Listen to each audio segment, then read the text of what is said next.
Quando eu comecei na internet, isso é 1993, na Rede Nacional de Pesquisa, eu trabalhei no Centro de Informação do Alternex. O Alternex foi o primeiro provedor de acesso no Brasil. E, e ali a gente começou uma série de pesquisas, desenvolvemos o primeiro kit de acesso ao Windows. Antes era tudo DOS, era tudo código, não tinha mouse para acessar a internet. E fizemos ali os primeiros, entre os 10 primeiros sites da internet brasileira. Fizemos um curso de formação, várias pessoas participaram, todos os meus professores do mestrado na época e depois, né, do mestrado e doutorado participaram do curso. Quer dizer, então foi um projeto e eu me sinto agora com isso eu tinha ali 30 anos mais ou menos, e agora com 60, depois de 30 anos, eu estou vivendo uma coisa parecida com isso. Só que naquela época a gente estava desenvolvendo a possibilidade de acessar a internet e hoje eu estou aqui na minha missão de tentar entender a internet, compreender as mudanças que estão acontecendo, tentar explicar e ajudar as pessoas a lidar com esse cenário. A gente criou a escola Abimodais é um projeto, como é que a gente vai falar? É um projeto gigante, né, do ponto de vista assim, de case, porque ela representa, assim, o Thomas Kuhn diz, né, quando a gente tem anomalias, quando a gente tem crises, né, as soluções, os melhores paradigmas vêm de fora e a gente não tinha como, né, pessoas que eram independentes do tradicional poder trazer sua visão de maneira mais independente. E aí se estabeleceu o crowdfunding. O crowdfunding permite que isso aconteça. E a gente então tem um case no Brasil, pode ser que existam outros, eu não conheço, de um pesquisador, né, que esteja se dedicando a entender a internet de maneira independente, sem a burocracia, sem toda aquela banheira de piche burocrática que hoje as universidades vivem, sejam elas estatais, sejam elas privadas. Então a gente consegue trabalhar. Então a Bimodal está completando agora 5 anos, estamos entrando na nova imersão, que é a 10ª, e a gente, no semestre passado, eu criei uma espécie de livrão grande, né, em que eu ia desenvolver a tal ciência da inovação. Depois a gente foi melhorando isso, né, e que tudo ia estar ali, né. E aí eu percebi que isso não estava funcionando, porque é bom de cortar o abacaxi, né, aprender a cortar o abacaxi e saber dividir ele de uma forma para que você possa se dedicar aos pedaços. E aí então a gente começou o desenvolvimento dos e-books. Então eu comecei a desenvolver uma metodologia de desenvolvimento dos e-books. Então vamos falar dessa metodologia para falar desse e-book que a gente está produzindo. Eu vou falar isso hoje. E esse áudio está sendo divulgado para fora da escola, como agora passa a ser na quarta-feira. E a gente amanhã, quinta-feira, vai falar de novo do e-book, talvez na sexta também, pelas partes. Então, o que acontece? É comum a todos os e-books que eu estou produzindo uma entrada, uma abertura, né, o agradecimento, quem é o NEPO e uma primeira etapa, né, que é uma reflexão sobre os e-books, falando sobre todos os e-books. Então quando eu for fazer a revisão, o próximo já vou jogar esse texto para o próximo, e aí melhora um pouco. E nesse primeiro momento, a gente faz uma análise desse cenário, né, do cenário do digital. Mas eu queria antes falar do agradecimento. Nesses agradecimentos eu agradeço aos bimodais, e eu tenho aprimorado esses agradecimentos, e falo também, né, do trabalho que a gente está chamando aqui de profissional missionário. Eu me sinto um profissional missionário, em que eu digo, eu trabalho, eu ganho dinheiro para trabalhar, eu não trabalho para ganhar dinheiro. Ou seja, A minha missão, eu tenho que viabilizar financeiramente a minha missão, que é aquilo que me deixa feliz, é aquilo que me faz assobiar. Então é uma coisa importante, ainda mais falando, né, do tema felicidade. Mas nós não vamos entrar nesse papo ainda da felicidade aqui, nós vamos falar dessa primeira etapa, desse primeiro passo, que é a reflexão sobre os e-books. Né? Então nós temos aqui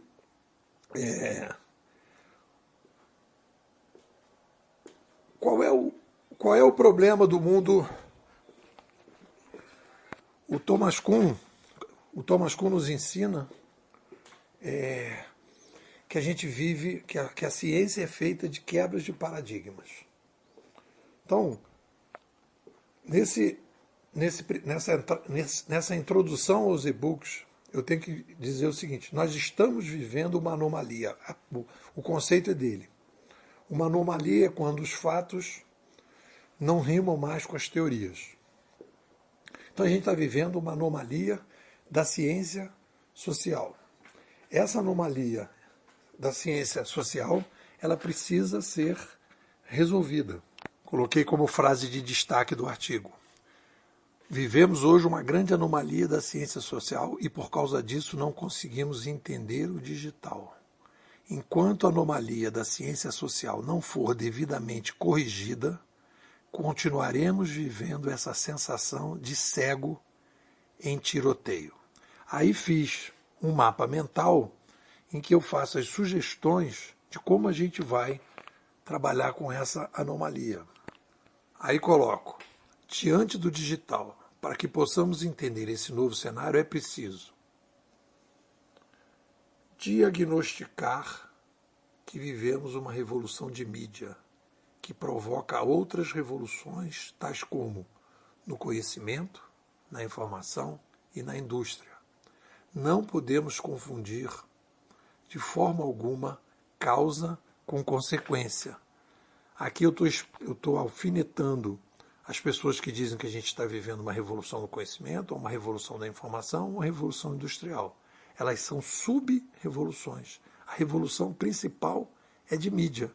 Sem esse diagnóstico, que eu chamo aqui de essenciologia, a gente não vai conseguir definir qual é a essência do fenômeno. Se a gente não tem a essência, a gente não vai poder ir para o passado para comparar essa essência para ver fenômenos recorrentes. Então, esse é o primeiro passo. Segundo, estudar as revoluções de mídia na macrohistória para poder analisar o que é comum a todas e incomum nesta atual.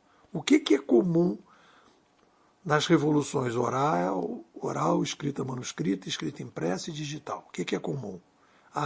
Chega a nova mídia, tem um aumento populacional, e depois a gente então tem um novo modelo de cooperação, cria-se um novo ambiente de uma nova forma de registro de banco de dados, de armazenamento de registro, etc, etc, etc.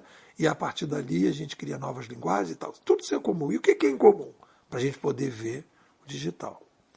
E aí depois, a partir disso, deixar de analisar as atuais mudanças com uma visão apenas percepcionista e adotar uma mais padronista. Então, se eu tenho uma visão percepcionista, é aquilo. Está acontecendo isso, tá isso e não sei o quê. Não se tem um padrão. Sem o padrão, você não consegue fazer a projeção futura. E aí eu digo uma frase importante que é: não estamos, portanto, apenas com a demanda por promover transformações digitais na sociedade. Hoje, mas antes de tudo, nós precisamos promover transformações paradigmáticas. Então a gente tem um diagnóstico de por que a gente está vivendo essa grande confusão. A ciência social está em crise. A gente falou isso no e-book Ciência Social, em que a gente tem a necessidade da criação da ciência social 2.0, que então cria-se um novo motor da história, baseado nos canadenses, na Escola de Pensamento de Toronto, em que nosso querido McLuhan teve a sacada que mudou a mídia, mudou a sociedade. O grande disjuntor das grandes guinadas civilizacionais é essa. Mudou a mídia, mudou a sociedade. Aí vem a frase. O que queremos diante de uma nova ciência social 2.0 é propor um ponto de partida para recomeçar a conversa sobre a sociedade humana. E aí, então, a partir deste novo motor da história, a gente vai começando a ver coisas que a gente não consegue ver sem estes padrões. Então a gente tem que entender, eu já falei isso aqui, que a gente está saindo de uma espécie de ditadura civilizacional. Nessa ditadura civilizacional, e essa ditadura, já falei também, não é uma ditadura que foi criada em gabinete por um conjunto de pessoas, isso é um movimento espontâneo, são movimentos espontâneos da sociedade humana em que a gente tem mais centralização ou mais descentralização. De maneira geral, no longo prazo, sempre estamos indo na direção da descentralização, mas há momentos de centralização. Tanto do ponto de vista civil, isso é no âmbito civilizacional. E a gente tem a centralização local. Mas o que acontece? Olha só que interessante, galera. O que acontece quando a gente centraliza a mídia? Ou faz a centralização política, uma ditadura, um regime totalitário? O que a gente faz? Aí a gente tem duas mentes. A mente que é a mente primária, e a mente secundária. A mente secundária é aquela que pensa sobre a mente primária e faz criação, que cria, que revisa, que pensa sobre como as coisas mais automáticas. Então, qual é o primeiro papel de um ditador? É abafar a mente secundária. Ele vai evitar que as pessoas sejam criativas. Ele vai evitar a abstração. Ele vai fortalecer a mente mais automática. Ele vai dominar essa mente automática para que as pessoas possam aceitar aquele ambiente mais centralizado. Ele vai Zeca pagodar a sociedade, em que as pessoas vão deixar a mente primária levar a vida delas.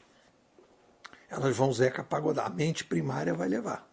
Então a gente está recebendo esse legado, essa herança. Nós estamos saindo de uma grande ditadura civilizacional. Este fenômeno só é possível enxergar na ciência social 2.0, no motor da história 2.0.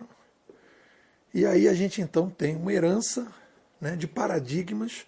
E aí tem esse papo, né? A gente não tem que fazer transformação digital, a gente tem que fazer transformação paradigmática para que a gente possa entender esse novo cenário. Aí eu fiz a frase, né? Tivemos no pré-digital o seguinte pagode. Deixe os paradigmas feitos pelos outros, sem muito contato com a realidade, serem as referências das minhas formas de sentir, pensar e agir. E aí os interesses de quem dissemina paradigmas numa mídia mais concentrada acaba prevalecendo sobre a qualidade dos mesmos. A gente perdeu a capacidade de pensar e a gente tem os paradigmas, a gente está vivendo, e é por isso que o trabalho que a gente tem feito aqui é de revisão do vocabulário corrente. Isso é um papel que a gente precisa fazer nas renascenças, a gente olhar para o vocabulário corrente, ele está extremamente poluído, né, no final dessa ditadura civilizacional. Digamos que você tenha um lugar que teve uma ditadura. Quando você terminar aquela ditadura, o que vai acontecer? Várias palavras de uso corrente vão estar totalmente intoxicadas. Você vai precisar ir revendo. Por quê? Porque elas passam a ser úteis ao centro e elas passam a ser repetidas e as pessoas vão aceitando aquilo sem questionar. Quando a gente sai de uma ditadura, seja ela regional ou civilizacional, a gente tem uma necessidade de fazer uma revisão do vocabulário corrente. A gente precisa ir revendo. É o caso que a gente que chama, né, de ciência pura, por exemplo, que é um absurdo, Eu estou questionando o termo filosofia, é uma discussão que eu fiz no e-book Ciência da Ciência da Sabedoria, em que a gente tem uma série de palavras, egoísmo, que a Ayn Rand vai questionar, né, que dificulta a originalização, a personalização, a individualização, quando a pessoa diz eu quero ser egoísta, né, para defender meus interesses, pensar nos meus projetos. A pessoa diz, não, você é um malvadão porque você pensa nos seus interesses. Então tudo isso vai gerando problemas para que as pessoas possam lidar com tudo isso. Aí eu apresento aqui as escolhas que a Bimodais fez dentro dessa ciência social 2.0, em que eu digo, a primeira delas foi feita na essenciologia, que é o espaço de reflexão sobre a essência dos fenômenos. E a gente então diz, qual é o fenômeno? A evolução de mídia. E a segunda foi feita na jornadologia, que a gente tem que dizer quais são os fatores que fazem com que a gente faça mudanças, né, na nossa jornada. Aí a gente, na essenciologia, escolhemos a visão de Ayn Rand, que nos sugere que todas as atividades humanas são nada mais e nada menos do que ferramentas de sobrevivência, numa produtiva comparação com as outras espécies, na qual o sapiens consegue se diferenciar pela sua capacidade de pensar e criar. E na jornadologia, escolhemos a visão da Escola de Pensamento de Toronto, iniciada pelo grande McLuhan, ainda não reconhecido como um gênio, que percebe o papel das mídias como indutora das grandes guinadas civilizacionais. Mudou a mídia, mudou a sociedade. E aí, dentro dessa ideia, né, de mente secundária e mente primária, o que eu quero dizer para vocês é o seguinte.